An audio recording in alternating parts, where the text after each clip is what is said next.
ಏನು ಈ ಭಾಗದಲ್ಲಿ ಇರ್ತಕ್ಕಂಥ ಗೌರವಾನ್ವಿತ ಶಾಸಕರು ಬಾಲಣ್ಣ ಅವರು ಕಳೆದ ಒಂದು ತಿಂಗಳಿಂದಲೂ ನಿರಂತರವಾಗಿ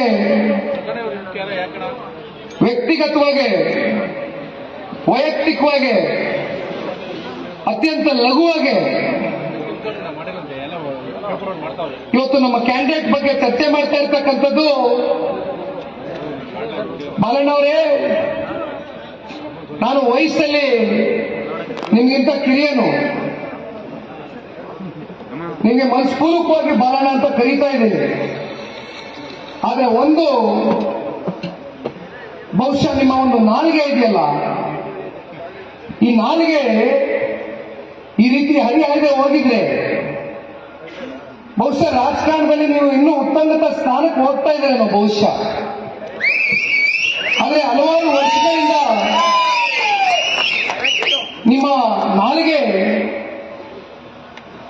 ನೀವು ರಾಜಕಾರಣ ಎಲ್ಲಿಂದ ಪ್ರಾರಂಭ ಮಾಡಿದ್ರಿ,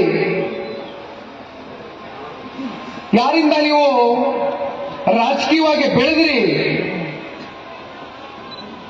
ಯಾವ ನಾಯಕರು ನಿಮಗೆ ರಾಜಕೀಯವಾಗಿ ಬೆಳಿಲಿಕ್ಕೆ ಗುರುತಿಸಿದ್ರು, ಯಾವ ರಾಜಕೀಯ ಪಕ್ಷ, ಯಾವ ಕಾರ್ಯಕರ್ತರುಗಳು ನಿಮ್ಮ ಪರವಾಗಿ ನಿಂತು ಹಲವಾರು ವರ್ಷಗಳಿಂದ ದುಡಿದ್ರು, ಅಂತವ್ರ ಬಗ್ಗೆ ನೀವು ಮಾತನಾಡ್ತೀರಲ್ಲ, ಬಹುಶಃ ನಿಮ್ಮ ಮನಸ್ಸಿನ ಸ್ಥಿತಿ ನಾವೆಲ್ಲ ಬಹಳ ಚೆನ್ನಾಗಿ ಅರ್ಥ ಮಾಡ್ಕೊಂಡಿದ್ದೀವಿ. ಈ ರೀತಿಯಾದಂತ ಏಕವಚನದ ಬಳಕೆ ನಿಮಗೆ ಮುಳುವಾಗುತ್ತೆ. ದಯಮಾಡಿ ಎಚ್ಚರಿಕೆ ಕೊಡ್ತಾ ಇದ್ದೀವಿ. 2019 ಲೋಕಸಭಾ ಚುನಾವಣೆಯಲ್ಲಿ ಮಂಡ್ಯದಿಂದ ನಾನು ಸ್ಪರ್ಧೆ ಮಾಡಿದ್ದೆ. ಬಹಳ ಜನ ಇವತ್ತು ಮಾಧ್ಯಮದ ಮಿತ್ರರು ಇಲ್ಲಿದ್ದೀರಿ. ಇಡೀ ದೇಶದ ಗಮನವನ್ನು ಸೆಳೆತಕ್ಕಂಥ ಒಂದು ಚುನಾವಣೆ ಆಗಿತ್ತು. ನನಗೆ ರಾಜಕಾರಣದ ಹೆಚ್ಚಿನ ಅನುಭವ ಇಲ್ಲದೆ ಹೋದ್ರೂ ಕೂಡ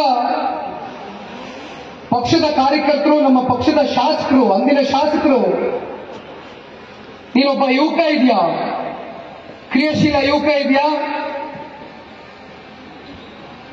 ನೀನೇ ಬಂದು ಮಂಡ್ಯ ಜಿಲ್ಲೆಯಿಂದ ಸ್ಪರ್ಧೆ ಮಾಡಿದಂತ ಸಂದರ್ಭದಲ್ಲಿ ನಿಮ್ಮ ತಂದೆಯವರು ರಾಜ್ಯದ ಮುಖ್ಯಮಂತ್ರಿಗಳಾಗಿದ್ದಾರೆ. ಮಂಡ್ಯ ಜಿಲ್ಲೆಯ ಜನತೆ ಬಗ್ಗೆ ಸಾಕಷ್ಟು ವಿಶ್ವಾಸವನ್ನ ನಿಮ್ಮ ತಂದೆಯವರು ಇಟ್ಕೊಂಡಿದ್ದಾರೆ. ತಂದೆಯವರು ಮುಖ್ಯಮಂತ್ರಿ ಆದಂತ ಸಂದರ್ಭದಲ್ಲಿ 8,500 ಕೋಟಿ ಅನುದಾನವನ್ನ ಮಂಡ್ಯ ಜಿಲ್ಲೆಗೆ ಕೊಟ್ಟಂತದ್ದು. ನನಗೇನಾದ್ರೂ ಜನಗಳು ಆಶೀರ್ವಾದ ಮಾಡಿ ನನ್ನ ಸಂಸದರಾಗಿ ಮಾಡಿದ್ರೆ ಆ 8,500 ಕೋಟಿ ಅನುದಾನವನ್ನ ನಮ್ಮ ಜಿಲ್ಲೆಯಲ್ಲಿ ಬರ್ತಕ್ಕಂಥ 8 ವಿಧಾನಸಭಾ ಕ್ಷೇತ್ರದಲ್ಲಿ ಪ್ರತಿ ಹಳ್ಳಿನೂ ಅಭಿವೃದ್ಧಿಗೆ ಒಬ್ಬ ಯುವಕ ಪ್ರತಿನಿತ್ಯ ಪ್ರಾಮಾಣಿಕವಾಗಿ ನಿಂತು ದುಡಿಬೇಕು ಅಂತಕ್ಕಂಥ ಇಚ್ಛಾಶಕ್ತಿ ಇಟ್ಕೊಂಡು ಬಂದಂತ ನಾನು.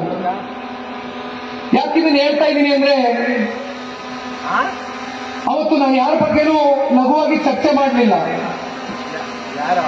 ಕೀಳಾಗಿ ಮಾತಾಡಲಿಲ್ಲ, ವ್ಯಕ್ತಿಗತವಾಗಿ ಟೀಕೆ ಮಾಡಲಿಲ್ಲ.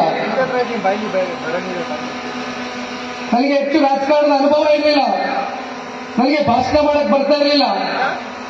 ಕೈ ಮುಗಿದ ಜನಗಳಲ್ಲಿ ಕೇಳಿದೆ, ಏನ್ ದೇವೇಗೌಡರು ಸಾಹೇಬರು, ಕುಮಾರಣ್ಣ ಅವರು ಇಷ್ಟು ವರ್ಷಗಳ ಕಾಲ ಮಂಡ್ಯ ಜಿಲ್ಲೆಯ ಕಾವೇರಿ ವಿಚಾರವಾಗಿರ್ಬೋದು, ರೈತರುಗಳು ಸಂಕಷ್ಟದಲ್ಲಿ ಸಿಲುಕಿದಂತ ಸಂದರ್ಭದಲ್ಲಿರ್ಬೋದು, ಏನ್ ರೈತಾಪಿ ವರ್ಗದ ತಂದೆ ತಾಯಿಗಳು 2013 ಹಾಗೂ 2018 ಮಧ್ಯೆ ಇದೇ ಸಿದ್ದರಾಮಯ್ಯನವರ ಸರ್ಕಾರ ಇದ್ದಂತ ಸಂದರ್ಭದಲ್ಲಿ ಇವತ್ತೇನು ಮತ್ತೆ ರಾಜ್ಯದಲ್ಲಿ ಬರಗಾಲ ಪ್ರಾರಂಭ ಆಗಿದೆ, ಇದೇ ರೀತಿ ಬರಗಾಲ ಇತ್ತು ಅವತ್ತು. ಸಾಕಷ್ಟು ಜನ ರೈತಾಪಿ ವರ್ಗದ ತಂದೆ ತಾಯಿಗಳು ಸಾಲದ ಒಂದು ಹೊರೆಯಿಂದ, ಸಾಲದ ಒಂದು ಭಾರದಿಂದ ಆತ್ಮಹತ್ಯೆ ಮಾಡ್ಕೊಳ್ತಾ ಇರ್ತಕ್ಕಂಥ ಸನ್ನಿವೇಶಗಳು ಈ ರಾಜ್ಯದಲ್ಲಿ ಪ್ರಾರಂಭ ಆಯಿತು. ಆ ಸಂದರ್ಭದಲ್ಲಿ ಕುಮಾರಣ್ಣ ಅವರು ಯಾವುದೇ ಅಧಿಕಾರದಲ್ಲಿರಲಿಲ್ಲ. ಮಂಡ್ಯ ಜಿಲ್ಲೆಯಲ್ಲಿ ಇರ್ತಕ್ಕಂಥ ಎಲ್ಲ ರೈತಾಪಿ ವರ್ಗದ ತಂದೆ ತಾಯಿಗಳ ಮನೆಗಳಿಗೆ ಭೇಟಿ ಕೊಡುವ ಮೂಲಕ ನಿಮ್ಮ ಜೊತೆಯಲ್ಲಿ ನಾನು ಇದ್ದೇನೆ, ನಿಮ್ಮ ಜೊತೆಯಲ್ಲಿ ಮುಂದೆ ಇರ್ತೇನೆ ಅಂತಕ್ಕಂಥ ವಿಶ್ವಾಸದ ಮಾತುಗಳನ್ನು ಹೇಳಿ ಅವ್ರ ಕೈಲಾದ ಮಟ್ಟಕ್ಕೆ ಆರ್ಥಿಕವಾಗಿ ನೆರವನ್ನು ನೀಡಿ ಅವತ್ತು ಕುಮಾರಣ್ಣ ಅವರು 2018ರ ಕಳೆದ ವಿಧಾನಸಭಾ ಚುನಾವಣೆಯಲ್ಲಿ ಒಂದು ಮಾತನ್ನು ಕೊಡ್ತಾರೆ. ಸಂಪೂರ್ಣ ಬಹುಮತ ಬಂದಲ್ಲಿ ಜನತಾದಳ ಪಕ್ಷಕ್ಕೆ 113 ಸ್ಥಾನ ರಾಜ್ಯದ ಜನತೆ ಆಶೀರ್ವಾದ ಮಾಡಿದಂತ ಸಂದರ್ಭದಲ್ಲಿ ಸಂಪೂರ್ಣವಾಗಿ ರೈತರ ಸಾಲವನ್ನು ಮನ್ನಾ ಮಾಡ್ತೇನೆ ಅಂತಕ್ಕಂಥದ್ದನ್ನ ಕುಮಾರಣ್ಣ ಅವರು ಏನ್ ಮಾತನ್ನು ಕೊಡ್ತಾರೆ. ಆದ್ರೆ ನಮಗೆ ಬಂದಂತದ್ದು ಕೇವಲ 37 ಸ್ಥಾನ. ಬಹಳ ಸುಲಭವಾಗಿ ಕುಮಾರಣ್ಣ ಅವರು ಹೇಳ್ಬೋದಾಗಿತ್ತು. ನಾನು ಹೇಳಿದ್ದು ಸಂಪೂರ್ಣ ಬಹುಮತ ಬಂದ್ರೆ ನಾನು ಮಾಡ್ತೇನೆ ಅಂತಕ್ಕಂಥದ್ದು. ಸಾಕಷ್ಟು ಒತ್ತಡಗಳಿದೆ, ಆರ್ಥಿಕ ಪರಿಸ್ಥಿತಿಗಳು ರಾಜ್ಯದಲ್ಲಿ ಸರಿಗಿಲ್ಲ, ಹಾಗಾಗಿ ನಾನು ರೈತ ಸಾಲ ಮನ್ನಾ ಮಾಡಕ್ ಆಗೋದಿಲ್ಲ ಅಂತಕ್ಕಂಥದ್ದು ಎಂದು ಕೂಡ ಕುಮಾರಣ್ಣ ಹೇಳಲಿಲ್ಲ.